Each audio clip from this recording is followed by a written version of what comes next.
Give a round of applause again. Thank you so much. Right here. Thank you very much. That was a good one. Question will come later, not now. Next is Mrs. C. Raloye. A presentation, please.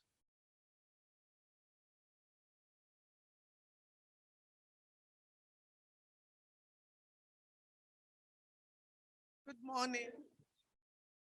Good afternoon now. Good afternoon. It's great pleasure to be here, and thank you very much for inviting me to this OPOC event. Please, can I have my presentation? It's coming up. It's coming up. The topic this year happens to be a very important topic, especially in today Nigeria, where we are trying to diversify from oil to exports. And it is important that we know that it's only food exports that is the real key thing right now. And because of this, I would say that this is a right topic at the very right time. Okay, the topic in question is roadmap to export. We have listened to various speakers who have spoken on all the conditions and the various methods for export, but I've decided to look at exports in another form. I decided to do my presentation on exports and how it's going to be successful, success stories from exports. Sometimes when we hear success stories, it encourages us to want to do, and then it gives the energy to say, okay, if it's been done, then it can be done. It's not as hard as it looks anyway. So my topic is road map to success. Let me give them 1 minute to get my slides ready. Okay.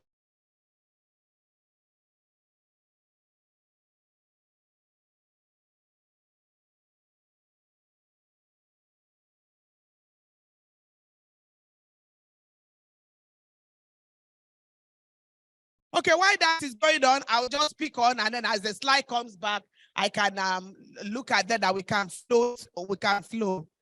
Nigerian food is in top demand at the export market, especially at Europe, the UK, and in almost every part of the world, Nigerians are there. So any country where you have Nigerians, Nigerian foods will sell. And today's topic is more on food, Nigerian food. So I'll not be deviating from that. I'll be talking around Nigerian food. So if Nigerians over, at least more in every country you go to, more than 10 to 15% of their population are Nigerians. It means that the opportunity exists for our food to also be exported to those countries. Can I have, okay. Forgotten that I have this.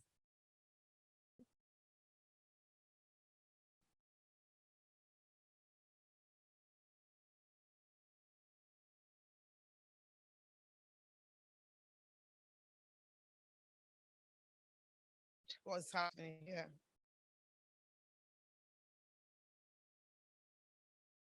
Okay, so the key question here is, can I get help, please?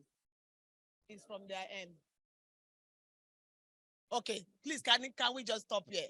So the key question here is, are there opportunities for global market? The answer is yes. The opportunities are large because we have a lot of Nigerians in diaspora, and all of them want to eat homemade food. They're tired of burgers. They are tired of all the chips, chicken and chips of this world. They want to eat the real food they are used to. And so that means that the opportunity is available, and it is also large.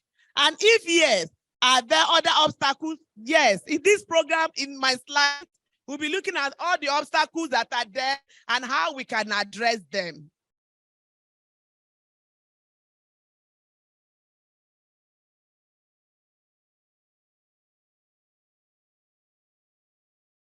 Okay, one of the I try to look at where the trend of the world is going to. Okay, then a common food that we eat in Nigeria we take advantage of, and that is becoming very fast-moving product food also globally, and that is gluten product. Now, this is necessary because the world is changing its taste towards healthy food. And here we are in Nigeria. We are used to eating our fufu or our gari easily, which are all gluten products. Okay, but outside there in the UK and the US, they are becoming gluten sensitive. So they want to eat food other than wheat. So they're looking like for the like of cassava flour, cassava starch, rice flour, coconut flour, different flour that is other than gluten. The one that is cheaply available in Nigeria, of course, is cassava. So cassava can be made into good product. So what we did, like I said, I'm going to use a success story. What we did is to look at, to say, okay, if you want to take the cassava flour or cassava starch to the world, how will we present it? So we looked at how is it being presented in other countries?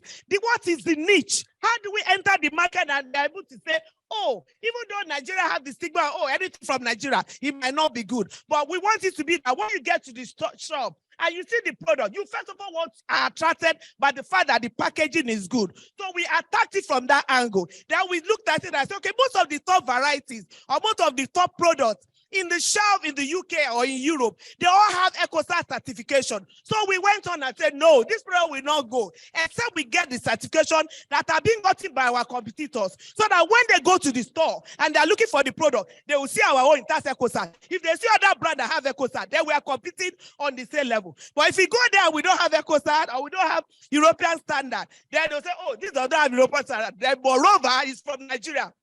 Then they push it aside. So we were ready for the competition. So what we did was we said, okay, we want to use gluten-free product to enter the market, and we must enter it in a grand style that makes it stand out on the shelf of any European country of the world.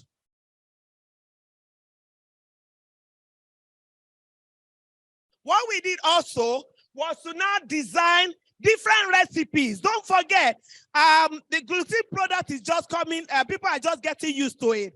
So we saw that most of the products in the market don't have recipes. So people don't know, how do you use cassava flour to do your baking? People are not aware. So we took a lot of time to develop different recipes that can be used across board, and then we have it on the product. So when you scan the product, when you scan the QR code, it takes you to countless recipes, so that even if you don't know about the product, you want to try it, because there are possibilities of recipes that can help. Even the Nigerian product, I like the starch, we did the normal starch, and then the recipe is there. So even if you see it on the shelf, you know, oh, it's the same akpu I eat in Nigeria, I can use this to make my akpu, because a lot of people have left Nigeria for long. They don't even know about these things anymore. Other products that can be exported out of Nigeria, of course, we have the melon, the plantain flour. Plantain flour is also one major product that diaspora needs, because they want swallow that is gluten-free. Plantain flour is also gluten-free, and they want swallow that is gluten-free, and also can provide iron. So all our Nigerian foods that contain a lot of major vitamins are essential or can be exported easily outside Nigeria.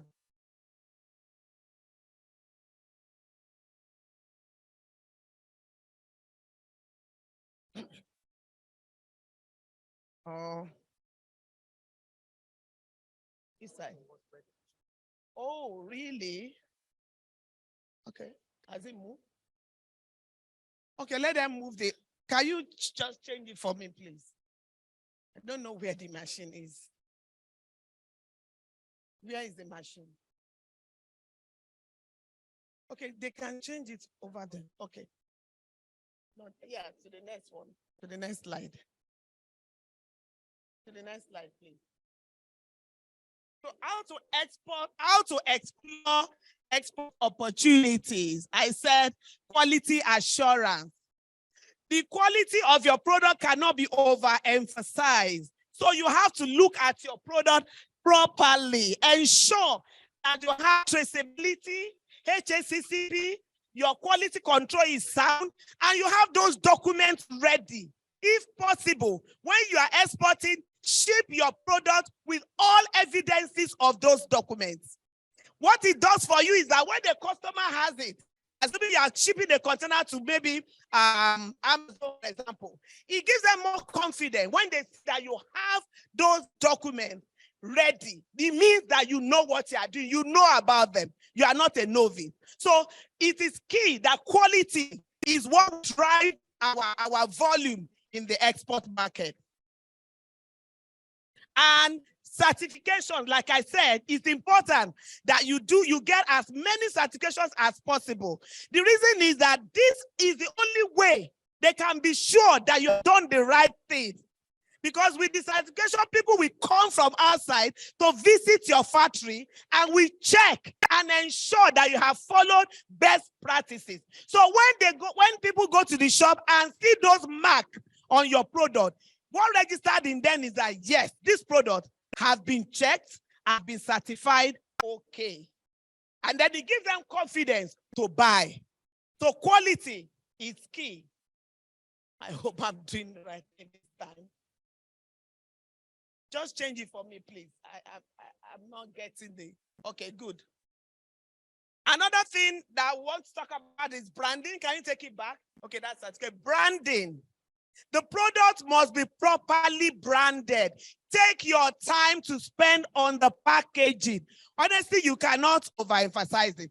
If your product is 2 kobo, you might need to spend as much as 2 kobo on your branding. You say, oh, only product that they'll just throw away. Yes, that is what the customer sees first. If you go to the shelf and a product A will have a better quality product, but shabbily branded. A product B could have a lower quality product, but properly branded. Honestly, is the one with the best branding that people will buy first. Until they use it, before they'll not say, this product not very good, not good as a branding, then they could now try this one.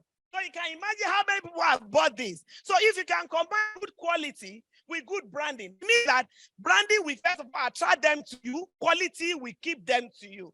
And then the brand becomes a brand that people want to know, and it will be easily recommended for other people. So it doesn't matter whether you are shipping 1 pallet or 2 pallets. Take your time to put your stickers. Take your time to align them. Take your time to make sure that your logo is not this way.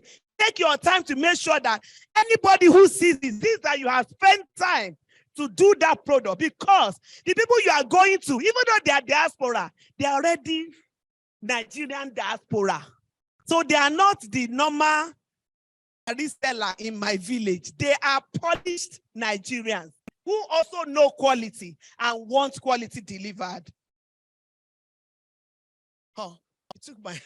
Okay, so that's branding. So some of the things I said, the labeling must be clear. It must be the graphics must be appealing. It must be very simple but nice. It must also carry Nigerian colors and roots. I mean, a whole lot that you can look at. How do you want it identified in the market? You must perceive it in your mind and bring it out in your packaging.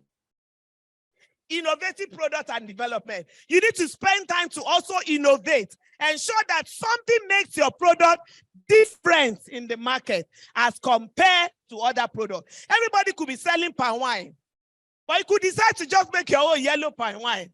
And say, well, you see my palm wine, every palm wine is white, but this is the first yellow palm wine. And people will be like, curious, yellow palm wine, let me taste it. Let me even taste what is in this yellow palm wine. And then they taste it and find out that it's nice. Then it becomes a household name. Have you tried the yellow palm wine? That's the in thing. Now, people just like innovation. So if you create your product and you put innovation to it and put style to it, it will attract customers to you on your market, on the marketing platform. Next, please.